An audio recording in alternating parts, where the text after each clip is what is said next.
I was really going on vacation, and one of our sisters had invited me to come up for a come and see weekend here in St. Louis. So I thought this was a great opportunity to go somewhere I've never been to before.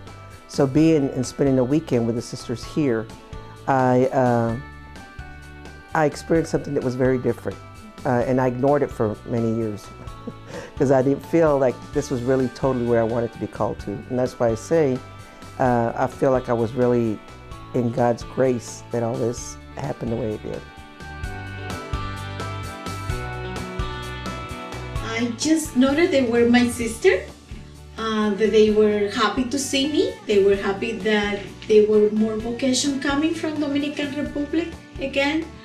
And in that moment, well, I didn't really notice the difference. When I first entered the sisters, I came in as a candidate, so brand new, excited, and the sisters are excited, totally brand new, and we just live with each other, and I just love to hear their stories and our lived life.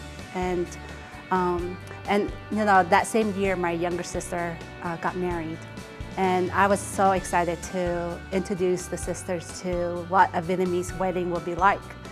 So the sisters that I live with attended my family's wedding, and it meant a lot to me because they wanted to know who I am, who my family, who they are, and what they are like.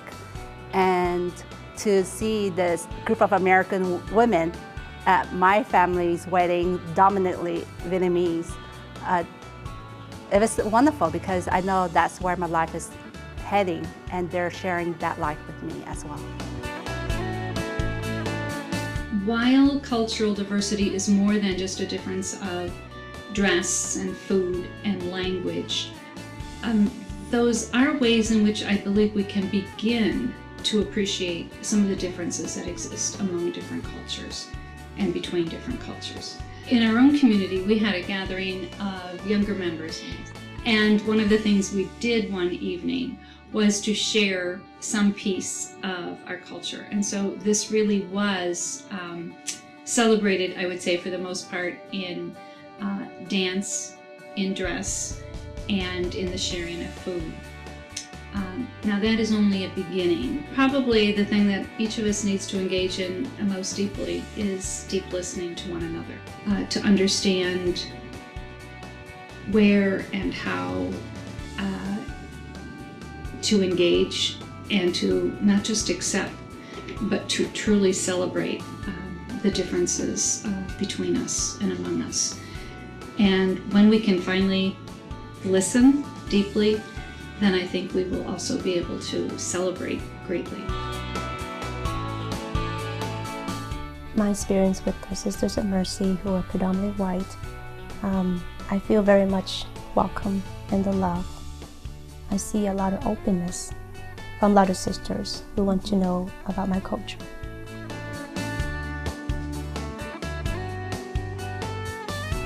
Vietnamese culture, they respect the elders. And so I hold that value so high that if I were to question the sisters, I felt that I'm being disrespectful. So culture, I was struggling with that a lot.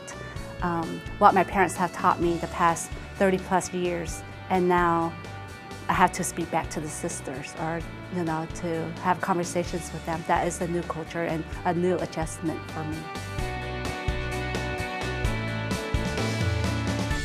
As I think about effective ways for the sisters of the dominant culture showing respect toward the new members of diverse cultures, I think the genuine interest in the person is the bottom line.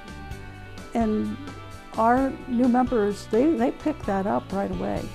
If they see that the sisters are interested in them, or that they're encouraging them to go to the grocery store down the street that has foods that they like, well, then they feel freer to cook those things, to share meals that are that help them to connect with home And the same thing for praying.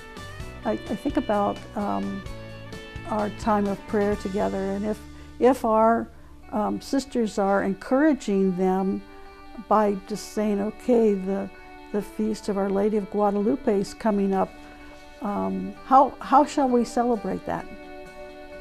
That says a lot to the new member.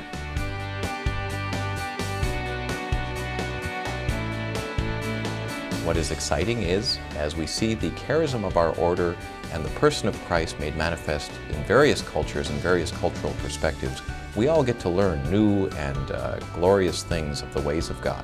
So we're very happy to have our candidates. We know that there will be some hard times coming, but we look forward to finding out more about God's desire. The main thing for a congregation is to have that conversation with its members and to have a facilitated conversation with its members about racism, about other cultures, and about their openness to receive other cultures. It's very important, I think, to show in our materials, to show in anything that represents the congregation that we do have great diversity.